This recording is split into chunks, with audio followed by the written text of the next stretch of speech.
Let's bring in Congressman Michael Waltz, also Army veteran. Good morning, Congressman. Thanks, Jeff. Hey, good morning, Joey. Real quick, we have the sound on tape of one of those celebrities, Wanda Sykes, and what she had to say about just red states in general last night. Let's check this out. To me, it's like the problem is that middle stuff.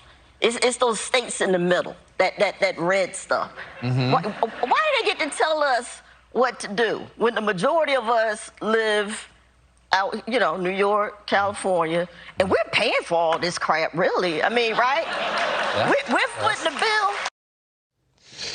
Congressman, is Ultra-MAGA, is this the right, is attacking red states, Republicans? Maybe she doesn't know Texas and Florida have a pretty big economy. I mean, what do you think about her comments and this Ultra-MAGA messaging?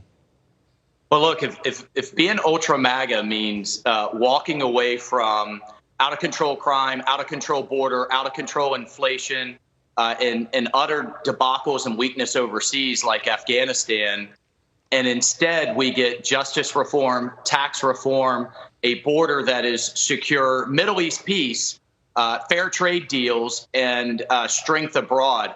I'll take Ultra-MAGA all day long, and the American people will too. And Joey, they're voting with their feet, right? I mean, we're seeing still 1,000 people a day coming into Florida.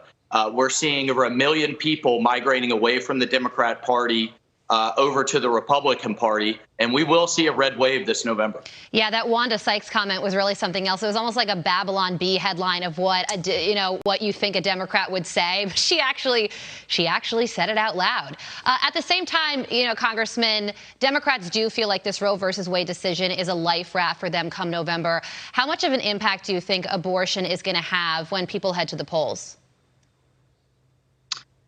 Well, I think for the time being, they're going to use it to mobilize their base and turn their base out. But at the end of the day, an infinitesimally small people, thankfully, have to deal with abortion in their lives. And every single American is hitting the gas pump in the grocery store every single day, is feeling crime in their inner cities every single day, and are feeling, whether you're a border state or you're an interior state, you're feeling that influx of migration that is taxing our already taxed government services. So I think at the end of the day, those things, those kitchen table issues that families are talking about every single night are what's going to dominate this November, not this issue that while an historic one and an important one, isn't affecting their everyday lives.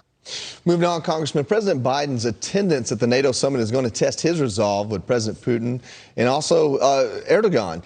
And so basically looking at, according to former NATO Assistant Secretary General Marshall Billingslea told Fox News this NATO summit is a crucial test for Biden's leadership. He must clear the way for Finnish and Swedish membership by brokering a deal with Turkey.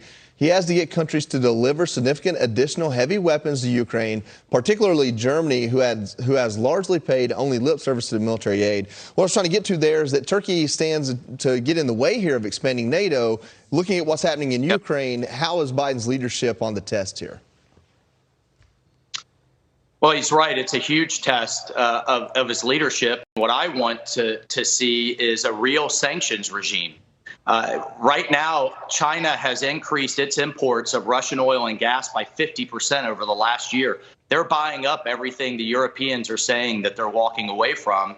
For every European bank that's walked away, a Chinese bank has stepped in, and the ruble and the Russian economy has completely recovered to pre-war levels. For all this tough talk from the Biden administration about, the toughest sanctions the world has ever seen, I don't think Putin's feeling it. And as long as oil prices are through the roof, as long as Biden refuses to unleash American oil, then Putin's going to be able to fund his war machine indefinitely. Yeah. And so that's where his leadership's needed. Congressman Michael Waltz, thank you so much for joining us this morning. We really appreciate it. All right. Thank you. Have a great day.